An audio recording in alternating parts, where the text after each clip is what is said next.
A Adelaida Baralt. De una novela sin arte, la comisión ahí le envío. Bien haya el pecado mío, ya que a usted le deja parte. 55 fue el precio, la quinta es de usted, la quinta, de 55 pinta, 11 si yo no soy necio. Para alivio de desgracias, sea, de lo que yo no quiero, aliviarme es del sincero deber de darle las gracias. José Martí. Proemio. Quien ha escrito esta noveluca jamás había escrito otra antes, lo que de sobra conocerá el lector sin necesidad de este proemio, ni escribirá probablemente otra después. En una hora de desocupación le tentó una oferta de esta clase de trabajo, y como el autor es persona trabajadora, recordó un suceso acontecido en la América del Sur en aquellos días que pudiera ser base para la novela hispanoamericana que se deseaba. Puso mano a la pluma, evocó al correr de ella sus propias observaciones y recuerdos, y sin alarde de trama ni plan seguro, dejó rasguear la peñola. Durante 7 días, interrumpido a cada instante por otros quehaceres, tras de los cuales estaba lista con el nombre de Amistad Funesta, la que hoy con el nombre de Lucía Jerez sale nuevamente al mundo. Ni es más ni es menos. Se publica en libro porque así lo desean los que sin duda no lo han leído. El autor, avergonzado, pide excusa.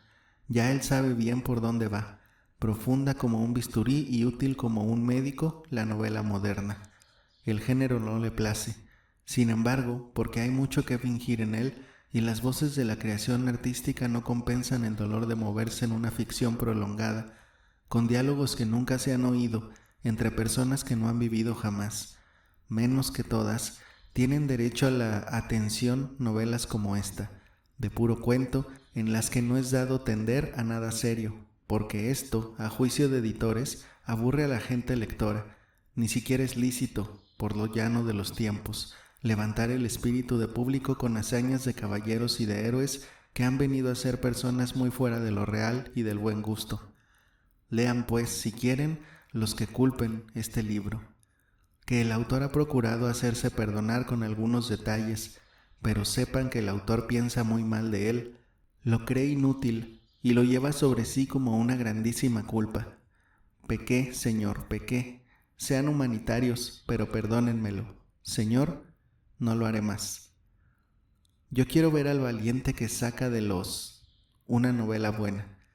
En la novela había de haber mucho amor, alguna muerte, muchas muchachas, ninguna pasión pecaminosa y nada que no fuese del mayor agrado de los padres de familia y de los señores sacerdotes, y había de ser hispanoamericano. Juan empezó con mejores destinos que los que al fin tiene, pero es que en la novela cortó su carrera cierta prudente observación y hubo que convertir un mero galán de amores al que nació en la mente del novelador dispuesto a más y más altas empresas, grandes hazañas. Ana ha vivido, Adela también, Sol ha muerto. Y Lucía la ha matado, pero ni a Sol ni a Lucía ha conocido de cerca el autor. A don Manuel, sí, y a Manuelillo y a doña Andrea, así como a la propia directora. Capítulo 1. Una frondosa magnolia, podada por el jardinero de la casa con manos demasiado académicas, cubría aquel domingo por la mañana con su sombra a los familiares de la casa de Lucía Jerez. Las grandes flores blancas de la magnolia, plenamente abiertas en sus ramas de hojas delgadas y puntiagudas, no parecían, bajo aquel cielo claro y en el patio de aquella casa amable, las flores del árbol, sino las del día. Esas flores inmensas e inmaculadas que se imaginan cuando se ama mucho. El alma humana tiene una gran necesidad de blancura. Desde que lo blanco se oscurece, la desdicha empieza, la práctica y conciencia de todas las virtudes, la posesión de las mejores cualidades, la arrogancia de los más nobles sacrificios, no bastan a consolar el alma de un solo extravío. Eran hermosas de ver, en aquel domingo, en el cielo fulgente, la luz azul y por entre los corredores de columnas de mármol, la magnolia elegante, entre las ramas verdes, las grandes flores blancas y en sus mecedoras de mimbre, adornadas con lazos de cinta, aquellas 3 amigas, en sus vestidos de mayo. Adela, delgada y locuaz, con un ramo de rosas Jacqueminois al lado izquierdo de su traje de seda crema. Ana, ya próxima a morir, prendida sobre el corazón enfermo, en su vestido de muselina blanca, una flor azul sujeta con unas hebras de trigo, y Lucía, robusta y profunda, que no llevaba flores en su vestido de seda carmesí, porque no se conocía aún en los jardines la flor que a ella le gustaba, la flor negra. Las amigas cambiaban vivazmente sus impresiones de domingo. Venían de misa, de sonreír en el atrio de la catedral a sus parientes y conocidos, de pasear por las calles limpias, esmaltadas de sol, como flores desatadas sobre una bandeja de plata con dibujos de oro. Sus amigas, desde las ventanas de sus casas grandes y antiguas, las habían saludado al pasar. No había mancebo elegante en la ciudad que no estuviese aquel mediodía por las esquinas de la calle de la Victoria. La ciudad, en esas mañanas de domingo, parece una desposada. En las puertas, abiertas de par en par, como si en ese día no se temiesen enemigos, esperan a los dueños, los criados, vestidos de limpio. Las familias, que apenas se han visto en la semana, se reúnen a la salida de la iglesia para ir a saludar a la madre ciega, a la hermana enferma, al padre achacoso. Los viejos ese día se remozan. Los veteranos andan con la cabeza más erguida, muy luciente el chaleco blanco, muy bruñido el puño del bastón. Los empleados parecen magistrados. A los artesanos, con su mejor chaqueta de terciopelo, sus pantalones de dril muy planchado y su sombrerín de castor fino, da gozo verlos. Los indios, en verdad, descalzos y mugrientos, en medio de tanta limpieza y luz, parecen llagas, pero la procesión lujosa de madres fragantes y niñas galanas continúa, sembrando sonrisas por las aceras de la calle animada, y los pobres indios que la cruzan a veces parecen gusanos prendidos a trechos en una guirnalda. En vez de las carretas de comercio o de las arrias de mercaderías, llenan las calles, tirados por caballos altivos, carruajes lucientes. Los carruajes mismos parece que van contentos y como de victoria. Los pobres mismos parecen ricos. Hay una quietud magna y una alegría casta. En las casas todo es algazara. Los nietos, que ir a la puerta y aturdir al portero, impacientes por lo que la abuela tarda. Los maridos, qué celos de la misa que se les lleva, con sus mujeres queridas, la luz de la mañana. La abuela, cómo viene cargada de chucherías para los nietos, de los juguetes que fue reuniendo en la semana para traerlos a la gente menor hoy domingo, de los mazapanes recién hechos que acaba de comprar en la dulcería francesa, de los caprichos de comer que su hija prefería cuando soltera. Qué carruaje el de la abuela, que nunca se vacía. Y en la casa de Lucía Jerez no se sabía si había más flores en la magnolia o en las almas. Sobre un costurero abierto, donde Ana al ver entrar a sus amigas puso sus enseres de coser y los ajuares de niño que regalaba a la casa de expósitos, habían dejado caer Adela y Lucía sus sombreros de paja, con cintas semejantes a sus trajes, revueltas como cervatillos que retosan. Dice mucho y cosas muy traviesas. Un sombrero que se ha estado 1 hora en la cabeza de una señorita. Se le puede interrogar, seguro de que responde de algún elegante caballero, y de más de uno se sabe que ha robado a hurtadillas una flor de un sombrero o ha besado sus cintas largamente con un beso entrañable y religioso. El sombrero de Adela era ligero y un tanto extravagante, como de una niña que es capaz de enamorarse de un tenor de ópera. El de Lucía era un sombrero arrogante y amenazador. Se salían por el borde del costurero las cintas carmesíes enroscadas sobre el sombrero de Adela como una boa sobre una tórtola. Del fondo de seda negro, por los reflejos de un rayo de sol que filtraba oscilando por una rama de la magnolia, parecían salir llamas. Estaban las 3 amigas en aquella pura edad en que los caracteres todavía no se definen. Ay, en esos mercados es donde suelen los jóvenes generosos que van en busca de pájaros azules atar su vida a lindos vasos de carne que a poco tiempo, a los primeros calores fuertes de la vida, enseñan la zorra astuta, la culebra venenosa, el gato frío e impasible que les mora en el alma. La mecedora de Ana no se movía, tal como apenas en sus labios pálidos la afable sonrisa, se buscaban con los ojos las violetas en su falda, como si siempre debiera estar llena de ellas. Adela no sin esfuerzo se mantenía en su mecedora, que unas veces estaba cerca de Ana, otras de Lucía, y vacía las más. La mecedora de Lucía, más echada hacia adelante que hacia atrás, cambiaba de súbito de posición como obediente a un gesto enérgico y contenido de su dueña. «Juan no viene, te digo que Juan no viene». «¿Por qué, Lucía, si sabes que si no viene te da pena?» ¿Y no te pareció Pedro Real muy arrogante? Mira, mi Ana, dame el secreto que tú tienes para que te quiera todo el mundo, porque ese caballero es necesario que me quiera. En un reloj de bronce labrado, embutido en un ancho plato de porcelana de ramos azules, dieron las 2. ¿Lo ves, Ana? ¿Lo ves? Ya Juan no viene. Y se levantó Lucía. Fue a uno de los jarrones de mármol colocados entre cada 2 columnas, de las que de un lado y otro adornaban el sombreado patio. Arrancó sin piedad de su tallo lustroso una camelia blanca y volvió silenciosa a su mecedora, royéndole las hojas con los dientes. Juan viene siempre, Lucía. Asomó en este momento por la verja dorada que dividía el zaguán de la antesala que se abría al patio, un hombre joven, vestido de negro, de quien se despedían con respeto y ternura uno de mayor edad, de ojos benignos y poblada barba, y un caballero entrado en largos años, triste, como quien ha vivido mucho, que retenía con visible placer la mano del joven entre las suyas. «Juan, ¿por qué nació usted en esta tierra?» «Para honrarla si puedo, don Miguel, tanto como usted la ha honrado».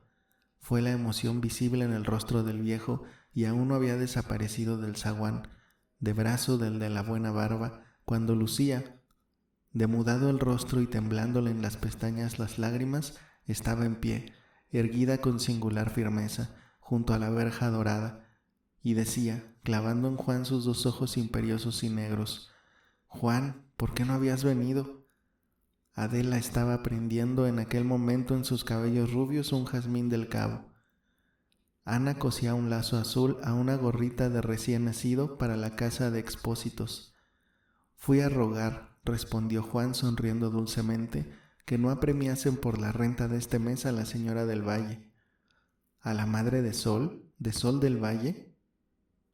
Y pensando en la niña de la pobre viuda, que no había salido aún del colegio donde la tenía por merced la directora, se entró Lucía, sin volver ni bajar la cabeza, por las habitaciones interiores, en tanto que Juan, que amaba a quien lo amaba, la seguía con los ojos tristemente. Juan Jerez era noble criatura. Rico por sus padres, vivía sin el encogimiento egoísta que desluce tanto a un hombre joven, mas sin aquella angustiosa abundancia, siempre menor que los gastos y apetitos de sus dueños, con que los ricuelos de poco sentido malgastan en empleos estúpidos a que llaman placeres, la hacienda de sus mayores. De sí propio y con asiduo trabajo, se había ido creando una numerosa clientela de abogado, en cuya engañosa profesión, entre nosotros perniciosamente esparcida, le hicieron entrar, más que su voluntad, dada a más activas y generosas labores, los deseos de su padre, que en la defensa de casos limpios de comercio había acrecentado el haber que aportó al matrimonio su esposa. Y así Juan Jerez, a quien la naturaleza había puesto aquella coraza de luz con que reviste a los amigos de los hombres, vino, por esas preocupaciones legendarias que desfloran y tuercen la vida de las generaciones nuevas en nuestros países, a pasar entre lances de curia que a veces le hacían sentir ansias y vuelcos, los años más hermosos de una juventud sazonada e impaciente que veía en las desigualdades de la fortuna, en la miseria de los infelices, en los esfuerzos estériles de una minoría viciada por crear pueblos sanos y fecundos, de soledades tan ricas como desiertas, de poblaciones cuantiosas de indios míseros, objeto más digno de las controversias forenses del esfuerzo y calor de un cobarde noble y viril. Llevaba Juan Jerez en el rostro pálido la nostalgia de la acción, la luminosa enfermedad de las almas grandes reducida por los deberes corrientes o las imposiciones del azar a oficios pequeños, y en los ojos llevaba como una desolación que sólo cuando hacía un gran bien o trabajaba en pro de un gran objeto se le trocaba, como un rayo de sol que entra en una tumba en centelleante júbilo. no se le dijera entonces un abogado de estos tiempos, sino uno de aquellos trovadores que sabían tallarse, hartos ya de sus propias canciones, en el mango de su gusla la empuñadura de una espada. El fervor de los cruzados encendía en aquellos breves instantes de heroica dicha su alma buena y su deleite, que le inundaba de una luz parecida a la de los astros, era sólo comparable a la vasta amargura con que reconocía a poco que en el mundo no encuentran auxilio, sino cuando convienen a algún interés que las vicia, las obras de pureza. Era de la raza selecta de los que no trabajan para el éxito, sino contra él. Nunca, en esos pequeños pueblos nuestros donde los hombres se encorvan tanto, ni a cambio de provechos ni de vanaglorias, se dio Juan un ápice de lo que creía sagrado en él, que era en su juicio de hombre y su deber de no ponerlo con ligereza o por paga al servicio de ideas o personas injustas, sino que veía Juan su inteligencia como una investidura sacerdotal que se ha de tener siempre de manera que no noten en ella la más pequeña mácula de feligreses. Y se sentía Juan allá en sus determinaciones de noble mozo como un sacerdote de todos los hombres, que uno a uno tenía que ir dándoles perpetua cuenta como si fuesen sus dueños del buen uso de su investidura. Y cuando veía que, como entre nosotros sucede con frecuencia, un hombre joven, de palabra llameante y talento privilegiado, alquilaba por la paga o por el puesto aquella insignia divina que Juan creía ver en toda superior inteligencia, volvía los ojos sobre sí como llamas que le quemaban, tal como si viera que el ministro de un culto, por pagarse la bebida o el juego, vendiese las imágenes de sus dioses.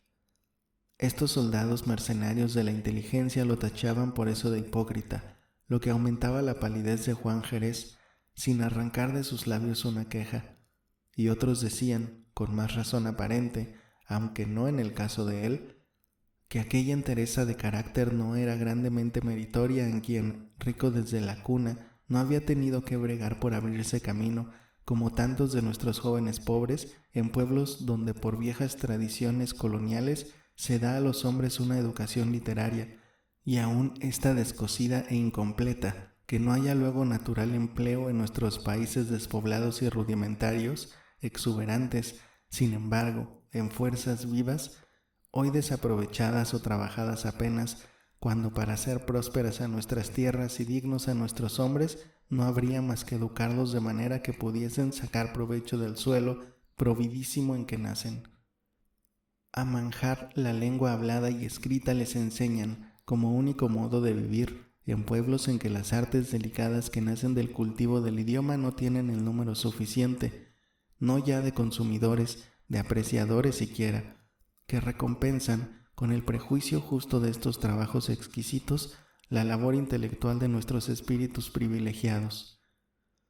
De modo que, como en el cultivo de la inteligencia vienen los gustos costosos, tan naturales en los hispanoamericanos como el color sonrosado en las mejillas de una niña quinceña, como en las tierras calientes y floridas se despierta temprano el amor que quiere casa y lo mejor que haya en la ebanistería para amueblarla, y la seda más joyante y la pedrería más rica para que a todos maraville y encele su dueña, como la ciudad, infecunda en nuestros países nuevos, retiene en sus redes suntuosas a los que fuera de ella no saben ganar el pan, ni en ella tienen cómo ganarlo, a pesar de sus talentos, bien así como un pasmoso cincelador de espadas de taza que sabría poblar estas de castellanas de larga amazona desmayadas en brazos de guerreros fuertes y otras sutiles lindezas en plata y en oro.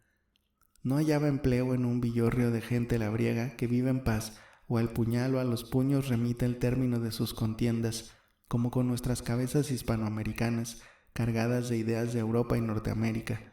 Somos en nuestros propios países a manera de frutos sin mercado, cual las excreencias de la tierra, que le pesan y estorban, y no como su natural florecimiento. Sucede que los poseedores de la inteligencia, estéril entre nosotros por su mala dirección y necesitados para subsistir de hacerla fecunda, la dedican con exceso exclusivo a los combates políticos, cuando más nobles, produciendo así un desequilibrio entre el país escaso y su política sobrada, o, apremiados por las urgencias de la vida, sirven al gobernante fuertes que les paga y corrompe, o trabajan por volcarle cuando, molestado aquel por nuevos menesterosos, les retira la paga abundante de sus funestos servicios. De estas pesadumbres públicas venían hablando el de la barba larga, el anciano de rostro triste y Juan Jerez, cuando éste, ligado desde niño por amores a su prima Lucía, se entró por el zaguán de baldosas de mármol pulido, espaciosas y blancas como sus pensamientos. La bondad es la flor de la fuerza.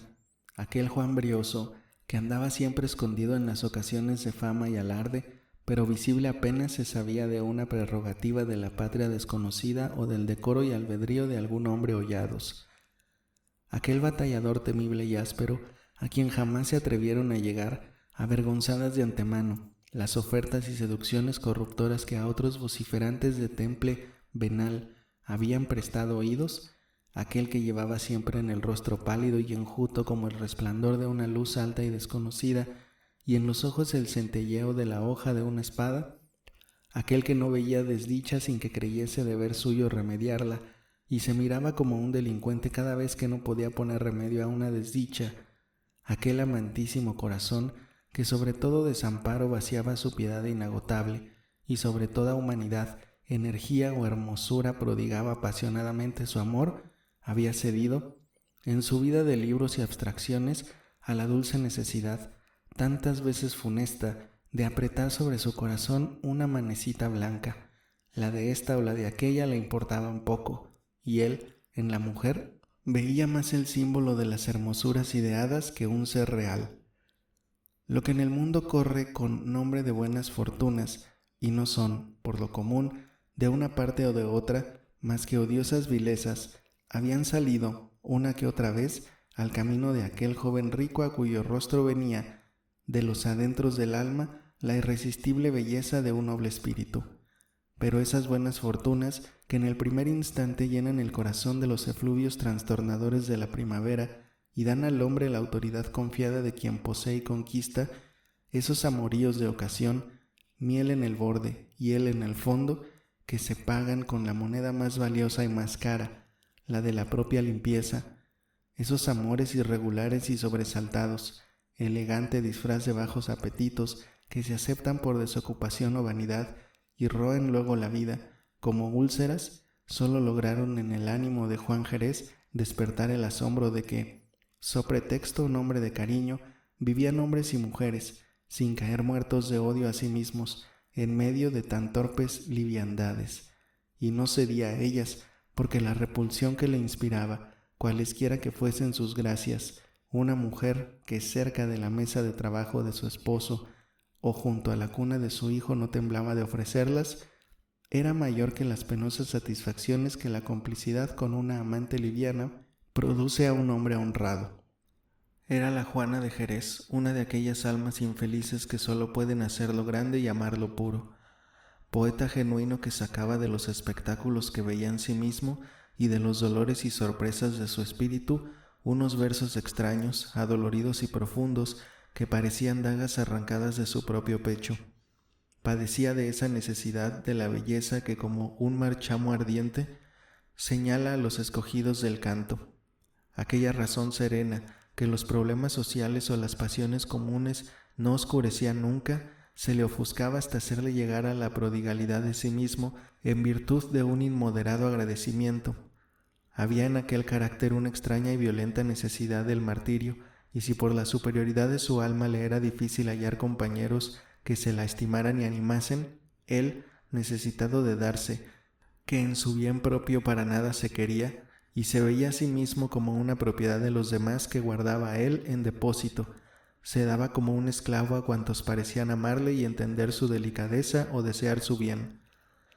Lucía como una flor que el sol encorva sobre su tallo débil cuando esplende en todo su fuego el mediodía, que como toda naturaleza subyugadora necesitaba ser subyugada, que de un modo confuso e impaciente y sin aquel orden y humildad que revelan la fuerza verdadera, amaba lo extraordinario y poderoso, y gustaba de los caballos desalados, de los ascensos por la montaña, de las noches de tempestad y de los troncos abatidos.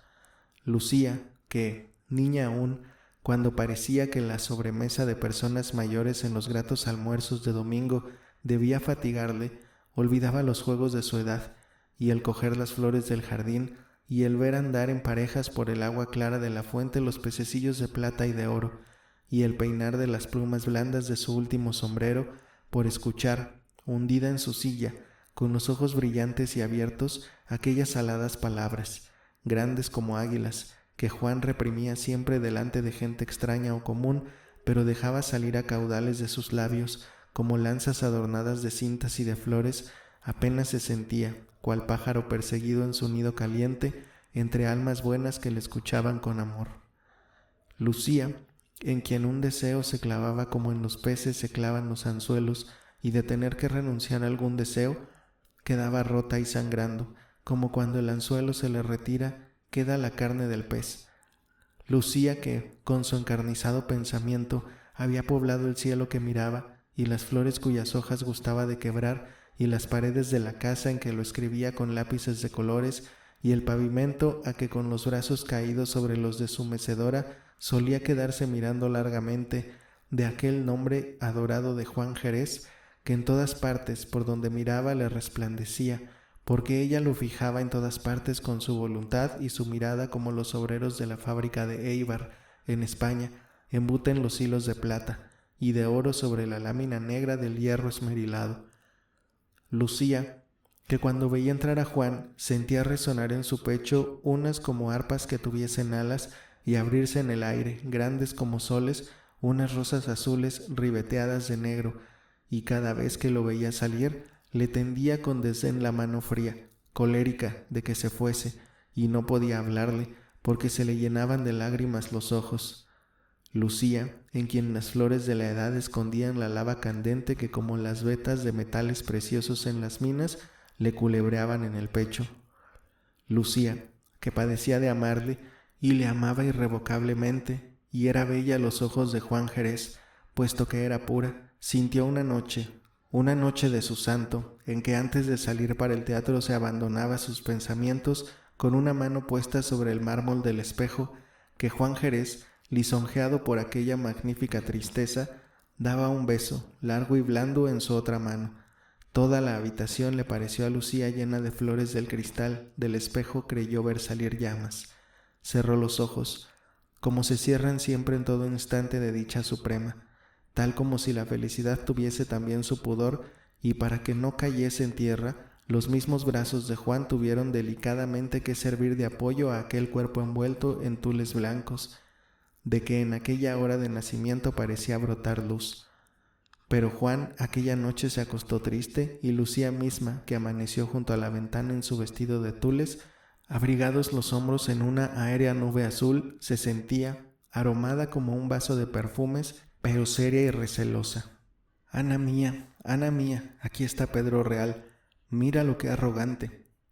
Arrodíllate, Adela, arrodíllate ahora mismo, le respondió dulcemente Ana, volviendo a ella su hermosa cabeza de ondulantes cabellos castaños, mientras que Juan, que venía de hacer paces con Lucía refugiada en la antesala, salía a la verja del zaguán a recibir al amigo de la casa. Adela se arrodilló, cruzados los brazos sobre las rodillas de Ana, y Ana hizo como que le vendaba los labios con una cinta azul, y le dijo al oído, como quien ciñe un escudo o ampara de un golpe, estas palabras: una niña honesta no deja conocer que le gusta un calavera, hasta que no haya recibido de él tantas muestras de respeto que nadie pueda dudar que no la solicita para su juguete. Ana se levantó riendo, y puestos los ojos, entre curiosos y burlones, en el galán caballero que del brazo de Juan venía hacia ellas, los esperó de pie al lado de Ana, que con su serio continente, nunca duro, parecía querer atenuar en favor de Adela misma su excesiva viveza. Pedro, aturdido y más amigo de las mariposas que de las tórtolas, saludó a Adela primero. Ana retuvo un instante en su mano delgada la de Pedro, y con aquellos derechos de señora casada que da a las jóvenes la cercanía de la muerte. Aquí, le dijo Pedro, aquí toda esta tarde a mi lado.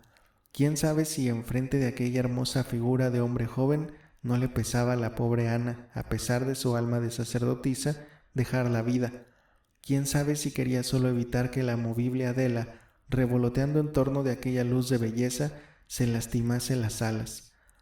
Porque aquella Ana era tal que, por donde ella iba, resplandecía, y aunque brillase el sol, como por encima de la gran magnolia estaba brillando aquella tarde, alrededor de Ana se veía una claridad estrella. Corrían arroyos dulces por los corazones cuando estaba en presencia de ella. Si cantaba, con una voz que se esparcía por los adentros del alma, como la luz de la mañana por los campos verdes, dejaba en el espíritu una grata intranquilidad, como de quien ha entrevisto, puesto por un momento fuera del mundo, aquellas musicales claridades que sólo en las horas de hacer bien o de tratar a quien lo hace, distingue entre sus propias nieblas el alma, y cuando hablaba aquella dulce Ana, purificaba. Pedro era bueno y comenzó a alabarle, no el rostro iluminado, ya por aquella luz de muerte que atrae a las almas superiores y aterra a las almas vulgares, sino el ajuar de niño a que estaba poniendo Ana las últimas cintas. Pero ya no era ella sola la que cosía, y armaba lazos, y los probaba en diferentes lados del gorro de recién nacido. Adela súbitamente se había convertido en una gran trabajadora. Ya no saltaba de un lugar a otro como cuando juntas conversaban hacía un rato ella, Ana y Lucía, sino que había puesto su silla muy junto a la de Ana, y ella también iba a estar sentada al lado de Ana toda la tarde. En sus mejillas pálidas había 2 puntos encendidos que ganaban en viveza a las cintas del gorro y realzaban la mirada impaciente de sus ojos brillantes y atrevidos. Se le desprendía el cabello inquieto, como si quisiese, libre de redes, soltarse en ondas libres por la espalda. En los movimientos nerviosos de su cabeza, 2 o 3 hojas de la rosa encarnada que llevaba prendida en el peinado cayeron al suelo. Pedro las veía caer.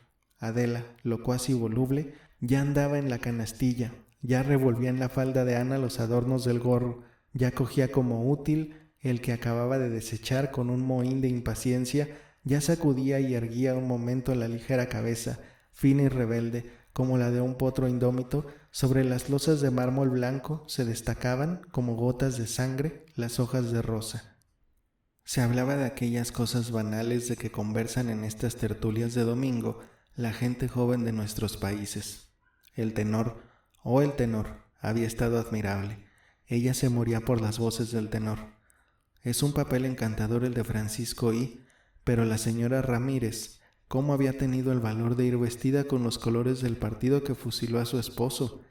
Es verdad que se casa con un coronel del partido contrario, que firmó como auditor en el proceso del señor Ramírez. Es muy buen mozo el coronel, es muy buen mozo. Pero la señora Ramírez ha gastado mucho, ya no es tan rica como antes. Tuvo a 7 bordadoras empleadas un mes en bordarle de oro el vestido de terciopelo negro que llevó a Rigoletto. Era muy pesado el vestido. Oh, y Teresa Luz, lindísima, Teresa Luz. Bueno, la boca, sí, la boca no es perfecta. Los labios son demasiado finos. Ah, los ojos. Bueno, los ojos son un poco fríos. No calientan, no penetran, pero qué vaguedad tan dulce. Hacen pensar en las espumas de la mar. Y cómo persigue a María Vargas ese caballerete que ha venido de París, con sus versos copiados de François Copé, y su política de alquiler, que vino, sirviendo a la oposición y ya está poco menos que con el gobierno. El padre de María Vargas va a ser ministro y él quiere ser diputado. Elegante sí es, el peinado es ridículo, con la raya en mitad de la cabeza y la frente escondida bajo las ondas. Ni a las mujeres está bien eso de cubrirse la frente, donde está la luz del rostro. Que el cabello la sombrea un poco con sus ondas naturales, pero ¿a qué cubrir la frente? Espejo donde los amantes se asoman a ver su propia alma, tabla de mármol blanco donde se firman las promesas puras, nido de las manos lastimadas en los afanes de la vida. Cuando se padece mucho no se desea un beso en los labios sino en la frente, y ese mismo poetín lo dijo muy bien el otro día en sus versos a una niña muerta. Era algo así como esto: las rosas del alma suben a las mejillas, las estrellas del alma a la frente. Hay algo de tenebroso y de inquietante en esas frentes cubiertas. No, Adela, no, a usted le está encantadora esa selva de risitos. Así pintaban en los cuadros de antes a los cupidos revoloteando sobre la frente de las diosas. No, Adela, no le hagas caso. Esas frentes cubiertas me dan miedo. Es que ya se piensan unas cosas que las mujeres se cubren la frente de miedo de que se las vean. Oh no, Ana, ¿qué han de pensar ustedes más que jazmines y claveles? Pues que no, Pedro, rompa usted las frentes y verá dentro, en unos tiestitos que parecen bocas abiertas, unas plantas secas, que dan unas florecitas redondas y amarillas. Y Ana iba así, ennobleciendo la conversación, porque Dios le había dado el privilegio de las flores, el de perfumar. Adela, silenciosa hacía un momento, alzó la cabeza y mantuvo algún tiempo los ojos fijos delante de sí, viendo cómo el perfil céltico de Pedro, con su hermosa barba negra, se destacaba a la luz sana de la tarde, sobre el zócalo de mármol que revestía una de las anchas columnas del corredor de la casa. Bajó la cabeza y a este movimiento se desprendió de ella la rosa encarnada, que cayó deshaciéndose a los pies de Pedro. Juan y Lucía aparecieron por el corredor, ella como arrepentida y sumisa, él como siempre, sereno y bondadoso. Hermosa era la pareja, tal como se venían lentamente acercando al grupo de sus amigas en el patio. Altos los dos, Lucía, más de lo que sentaba sus años y sexo, Juan, de aquella elevada estatura, realzada por las proporciones de las formas, que en sí misma lleva algo de espíritu y parece dispuesta por la naturaleza al heroísmo y al triunfo, y allá en la penumbra del corredor, como un rayo de luz diese sobre el rostro de Juan, y de su brazo, aunque un poco a su zaga, venía Lucía. En la frente de él, vasta y blanca, parecía que se abría una rosa de plata, y de la de Lucía se veían solo, en la sombra oscura del rostro, sus dos ojos llameantes, como dos amenazas. «Está Ana imprudente», dijo Juan con su voz de caricia. «¿Cómo no tiene miedo a este aire de crepúsculo?» «Pero si ya es el mío natural, querido Juan. Vamos, Pedro, deme el brazo». «Pero pronto, Pedro, que esta es la hora en que los aromas suben de las flores y si no las haces presa, se nos escapa». Juan bueno. «¿No es verdad, Juan, que Lucía es una loca? Ya Adela y Pedro me están al lado cuchicheando de apetito. Vamos pues, que a esta hora la gente dichosa tiene deseo de tomar el chocolate». El chocolate fragante les esperaba, servido en una mesa de ónix en la linda antesala. Era aquel un capricho de domingo. Gustan siempre los jóvenes de lo desordenado e imprevisto. En el comedor, con dos caballeros de edad, discutía las cosas públicas el buen tío de Lucía y Ana, caballero de gorro de seda y pantuflas bordadas. La abuelita de la casa, la madre del señor tío, no salía ya de su alcoba, donde recordaba y rezaba. La antesala era linda y pequeña, como que se tiene que ser pequeño para ser lindo, de unos tulipanes de cristal trenzado, suspendidos en un ramo del techo por un tubo oculto entre hojas de tulipán simuladas en bronce. Caía sobre la mesa de ónix la claridad anaranjada y suave de la lámpara de luz eléctrica incandescente. No había más asientos que pequeñas mecedoras de Viena, de rejilla menuda y madera negra. El pavimento de mosaico de colores tenues, que, como el de los atrios de Pompeya, tenía la inscripción «Salve» en el umbral, estaba lleno de banquetas revueltas, como de habitación en que se vive, porque las habitaciones se han de tener lindas, no para enseñarlas, por vanidad, a las visitas, sino para vivir en ellas. Mejora y alivia el contacto constante de lo bello. Todo en la tierra, en estos tiempos negros, tiende a rebajar el alma. Todo, libros y cuadros, negocios y afectos, aun en nuestros países azules, conviene tener siempre delante de los ojos alrededor, ornando las paredes, animando los rincones donde se refugia la sombra, objetos bellos que la coloreen y la disipen. Linda era la antesala, pintado el techo con los bordes de guirnaldas de flores silvestres, las paredes cubiertas, en sus marcos de roble liso dorado, de cuadros de Madrazo y de Nitis, de Fortuny y de Pacini, grabados en Goupil. De dos en dos estaban colgados los cuadros, y entre cada dos grupos de ellos un estantillo de ébano, lleno de libros, no más ancho que los cuadros, ni más alto ni bajo que el grupo. En la mitad del testero que daba frente a la puerta del corredor, una esbelta columna de mármol negro sustentaba un aéreo busto del Miñón de Goethe, en mármol blanco, a cuyos pies, en un gran vaso de porcelana de Tokio, de ramazones azules, Ana ponía siempre mazos de jazmines y de lirios. Una vez la traviesa Adela había colgado al cuello de Miñón una guirnalda de claveles encarnados. En este tesoro no había libros ni cuadros que no fuesen grabados de episodios de la vida de la triste niña y distribuidos como un halo en la pared en derredor del busto.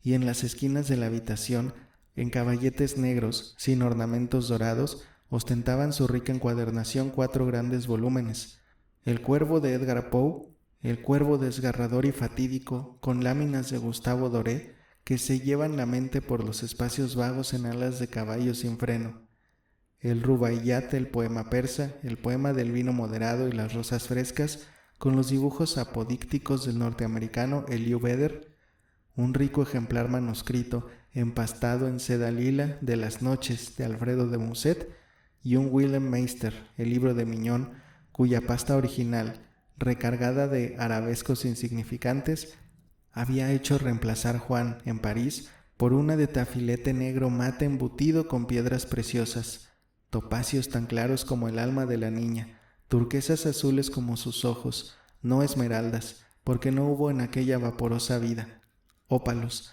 como sus sueños, y un rubí grande y saliente, como su corazón hinchado y roto. En aquel singular regalo a Lucía, gastó Juan sus ganancias de un año. Por los bajos de la pared y a manera de sillas había, en trípodes de ébano, pequeños vasos chinos, de colores suaves, con mucho amarillo y escaso rojo. Las paredes pintadas al óleo, con guirnaldas de flores, eran blancas. Causaba aquella antesala, en cuyo arreglo influyó Juan, una impresión de fe y de luz. Y allí se sentaron los 5 jóvenes, a gustar en sus tazas de coco el rico chocolate de la casa, que en hacerlo fragante era famosa. No tenía mucho azúcar ni era espeso. Para gente mayor, el chocolate espeso. Adela, caprichosa, pedía para sí la taza que tuviese más espuma. «Esta, Adela», le dijo Juan, poniendo ante ella, antes de sentarse, una de las tazas de coco negro en la que la espuma hervía tornasolada. «Malvado», le dijo Adela mientras que todos reían, «me has dado la de la ardilla».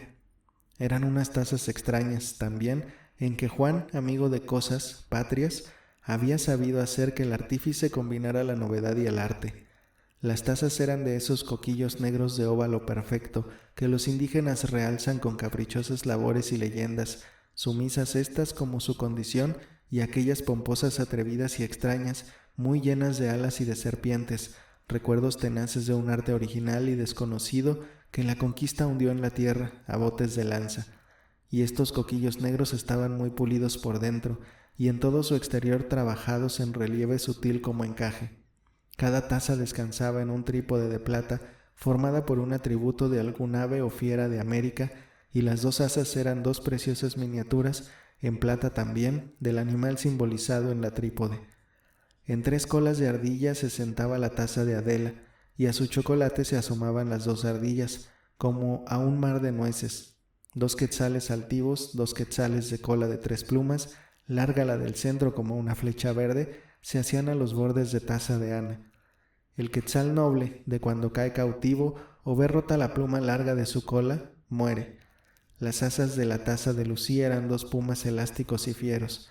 En la opuesta colocación de 2 enemigos que se acechan. Descansaba sobre 3 garras de puma el león americano. 2 águilas eran las asas de la de Juan y la de Pedro, la del buen mozo Pedro, 2 monos capuchinos. Juan quería a Pedro como los espíritus fuertes quieren a los débiles, y como, a modo de nota de color o de grano de locura, quiere, cual forma suavísima del pecado, la gente que no es ligera a la que lo es.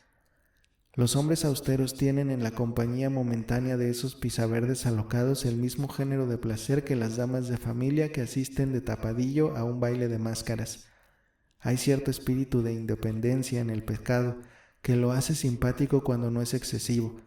Pocas son por el mundo las criaturas que, hallándose con las encías provistas de dientes, se deciden a no morder, o reconocen que hay un placer más profundo que el de hincar los dientes, y es no usarlos. Pues, ¿para qué es la dentadura?, se dicen los más, sobre todo cuando la tienen buena, sino para lucirla y triturar los manjares que se lleguen a la boca, y Pedro era de los que lucían la dentadura. Incapaz, tal vez, de causar mal en conciencia, el daño estaba en que él no sabía cuándo causaba mal o en qué, siendo la satisfacción de un deseo. Él no veía en ella mal alguno, sino que toda hermosura por serlo le parecía de él, y en su propia belleza, la belleza funesta de un hombre perezoso y adocenado, veía como un título natural, título de león, sobre los bienes de la tierra, y el mayor de ellos, que son sus bellas criaturas. Pedro tenía en los ojos aquel inquieto centelleo que subyuga y convida, en actos y palabras, la insolente firmeza que da la costumbre de la victoria, y en su misma arrogancia tal olvido de que la tenía, que era la mayor perfección y el más temible encanto de ella. Viajero afortunado, con el caudal ya corto de su madre, por tierras de afuera, perdió en ellas, donde son pecadillos las que a nosotros nos parecen con justicia infamias, aquel delicado concepto de la mujer sin el que, por grandes esfuerzos que haga luego la mente, no le es lícito gozar, puesto que no le es lícito creer en el amor de la más limpia criatura. Todos aquellos placeres que no vienen derechamente y en razón de los afectos legítimos, aunque sean champaña de la vanidad, son acíbar de la memoria. Eso en los más honrados, que en los que no lo son, de tanto andar entre frutas estrujadas, llegan a enviciarse los ojos de manera que no tienen más arte ni placer que los de estrujar frutas. Solo Ana, de cuantas jóvenes había conocido a su vuelta de las malas tierras de afuera, le había inspirado, aún antes de su enfermedad, un respeto que en sus horas de reposo solía trocarse en un pensamiento persistente y blando. Pero Ana se iba al cielo. Ana, que jamás hubiera puesto aquel turbulento mancebo de señor de su alma apacible como un palacio de nácar, pero que, por esa fatal perversión que atrae a los espíritus de semejantes, no había visto sin un doloroso interés y una turbación primaveral aquella rica hermosura de hombre, airosa y firme, puesta por la naturaleza como vestidura de un alma escasa, tal como suelen algunos cantantes transportar a inefables deliquios y etéreas esferas a sus oyentes, con la expresión en notas querellosas y cristalinas, blancas como las palomas o agudas como puñales, de pasiones que sus espíritus burdos son incapaces de entender ni de sentir. ¿Quién no ha visto romper en actos y palabras brutales contra su delicada mujer a un tenor que acababa de cantar con sobrehumano poder el espíritu gentil de la favorita? Tal hermosura sobre las almas escasas. Y Juan, por aquella seguridad de los caracteres incorruptibles, por aquella benignidad de los espíritus superiores, por aquella afición a lo pintoresco de las imaginaciones poéticas y por los lazos de niño que no se rompen sin gran dolor del corazón, Juan quería a Pedro. Hablaban de las últimas modas, de que en París se rehabilita el color verde, de que en París, decía Pedro, nada más se vive. Pues yo no, decía Ana. Cuando Lucía sea ya señora formal, ¿a dónde vamos los tres? Es a Italia y a España, ¿verdad, Juan? ¿Verdad, Ana? A donde la naturaleza es bella y el arte ha sido perfecto, a Granada, donde el hombre logró lo que no ha logrado en pueblo alguno de la tierra, cincelar en las piedras sus sueños, a Nápoles, donde el alma se siente contenta como si hubiera llegado a su término. ¿Tú no querrás, Lucía? Yo no quiero que tú veas nada, Juan. Yo te haré en ese cuarto la Alhambra, y en este patio Nápoles, y tapiaré las puertas, y así viajaremos.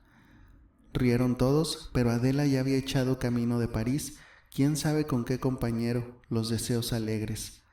Ella quería saberlo todo, no de aquella tranquila vida interior y regalada, al calor de la estufa, leyendo libros buenos, después de curiosear discretamente por entre las novedades francesas y estudiar con empeño tanta riqueza artística como París encierra, sino la vida teatral y nerviosa, la vida de museo que en París generalmente se vive, siempre en pie, siempre cansado, siempre adolorido, la vida de las heroínas de teatro, de las gentes que se enseñan, damas que enloquecen, de los nababs que deslumbran con el pródigo empleo de su fortuna.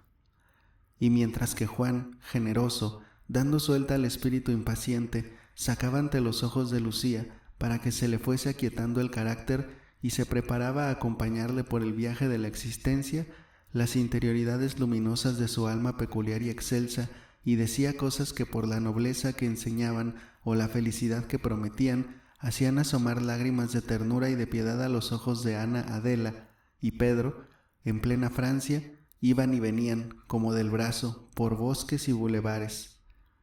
La Judic ya no se viste con Ward, La mano de la Judique es la más bonita de París. En las carreras es donde se lucen los mejores vestidos. Qué linda estaría Adela en el pescante de un coche de carreras con un vestido de tila muy suave, adornado con pasamanería de plata. Ah, y con un guía como Pedro, que conocía tan bien la ciudad, qué pronto no se estaría al corriente de todo. Allí no se vive con estas trabas de aquí, donde todo es malo. La mujer es aquí una esclava disfrazada. Allí es donde es la reina.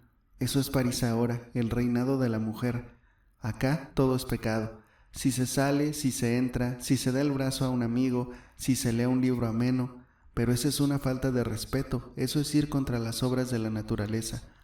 Porque una flor nace en un vaso de sebres, ¿se le ha de privar del aire y de la luz? Porque la mujer nace más hermosa que el hombre, se le ha de oprimir el pensamiento y, so pretexto de un recato gazmoño, obligarla a que viva, escondiendo sus impresiones como un ladrón esconde su tesoro en una cueva. Es preciso, Adelita, es preciso. Las mujeres más lindas de París son las sudamericanas. Oh, no habría en París otra tan chispeante como ella. Vea, Pedro, interrumpió a este punto Ana, con aquella sonrisa suya que hacía más eficaces sus reproches. Déjeme quieta, Adela, usted sabe que yo pinto, ¿verdad? Pinta unos cuadritos que parecen música, todos llenos de una luz que sube, con muchos ángeles y serafines. ¿Por qué no nos enseñas el último, Ana mía? Es lindísimo, Pedro, y sumamente extraño. Adela, Adela, de veras que es muy extraño. Es como en una esquina de jardín y el ciclo es claro, muy claro y muy lindo. Un joven, muy buen mozo, un vestido con traje gris muy elegante, se mira las manos asombrado. Acaba de romper un lirio que ha caído a sus pies y le han quedado las manos manchadas de sangre. ¿Qué le parece, Pedro, de mi cuadro? Un éxito seguro. Yo conocí en París a un pintor de México, un Manuel Ocaranza, que hacía cosas como esas. Entre los caballeros que rompen o manchan lirios, quisiera yo que tuviese éxito mi cuadro. ¿Quién pintara de veras y no hiciera esos borrones míos? Pedro, borrón y todo, en cuanto me ponga mejor, voy a hacer una copia para usted. ¿Para mí? Juan, ¿por qué no es este el tiempo en que no era mal visto que los caballeros besasen las manos a las damas? Para usted, pero a condición de que le ponga en un lugar tan visible que por todas partes le salte a los ojos. Y ¿por qué estamos hablando ahora de mis obras maestras? Ah, porque usted me le hablaba a Adela mucho de París. Otro cuadro voy a empezar en cuanto me ponga buena. Sobre una colina voy a pintar un monstruo sentado. Pondré la luna en cenit para que caiga de lleno sobre el lomo del monstruo y me permita simular con líneas de luz en las partes salientes los edificios de París más famosos. Y mientras la luna le acaricia el lomo y se ve por el contraste del perfil luminoso toda la negrura de su cuerpo, el monstruo, con cabeza de mujer, estará devorando rosas. Allá por un rincón se verán jóvenes flacas y desmelenadas que huyen con las túnicas rotas, levantando las manos al cielo. Lucía, dijo Juan reprimiendo malas lágrimas al oído de su prima, siempre absorta, y que esta pobre Ana se nos muera. Pedro no hallaba palabras oportunas, sino aquella confusión y malestar que la gente, dada la frivolidad y el gozo, experimenta en la compañía íntima de una de esas criaturas que pasan por la tierra. A manera de visión, extinguiéndose plácidamente, con la feliz capacidad de adivinar las cosas puras, sobrehumanas, y la hermosa indignación por la batalla de apetitos feroces en que se consume la tierra. De fieras yo conozco dos clases, decía una vez Ana. Una se viste de pieles, devora animales y anda sobre garras. Otra se viste de trajes elegantes, come animales y almas y anda sobre una sombrilla o un bastón. No somos más que fieras reformadas. Aquella Ana, cuando estaba en la intimidad, solía decir de estas cosas singulares. ¿Dónde había sufrido tanto la pobre niña salida apenas del círculo de su casa aventurosa, que así había aprendido a conocer y perdonar? ¿Se vive antes de vivir? ¿O las estrellas, ganosas de hacer un viaje de recreo por la tierra, suelen por algún tiempo alojarse en un cuerpo humano? Y por eso duran tan poco los cuerpos en que se alojan las estrellas. Con que Ana pinta y la revista de arte se está buscando cuadros de autores del país que dar a conocer, y este Juan Pecador no ha hecho ya publicar esas maravillas en la revista. Esta Ana nuestra, Pedro, se nos enoja de que la querramos sacar a la luz.